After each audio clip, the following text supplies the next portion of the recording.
కాదంబరి అందరికీ కూడా అన్నం ముద్దలు కలిపి పెడుతూ ఉంటుంది. మీ అందరికీ ఇలా అన్నం ముద్దలు కలిపి పెట్టి ఎన్ని సంవత్సరాలు అయిపోయిందే అని చెప్పి కాదంబరి పాత రోజులను గుర్తు చేసుకుంటూ అల్లుళ్లకు, కూతుర్లకు, అలాగే భక్తవత్సలానికి అందరికీ కూడా ముద్దలు కలిపి చేతుల్లో పెడుతూ ఉంటుంది. అందరూ కూడా చాలా సంతోషంగా కాదంబరి పెట్టిన అన్నం ముద్దలను తింటూ ఉంటారు.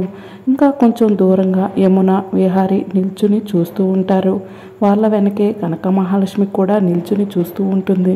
రారా మనవడా అని చెప్పి కాదంబరి పిలవడంతో విహారి కాదంబరి పక్కన కూర్చుంటాడు. కాదంబరి ముద్ద కలిపి విహారికి నోట్లో పెడుతూ ఉంటుంది. ఇక కనక మహాలక్ష్మి అదంతా చూసి, మీరెంత మంచివారండి, మీకు ఇంత పెద్ద కుటుంబం ఉంది, అయినా ఒక మామూలు మనిషి అయినా మా నాన్న గురించి ఆలోచించారు.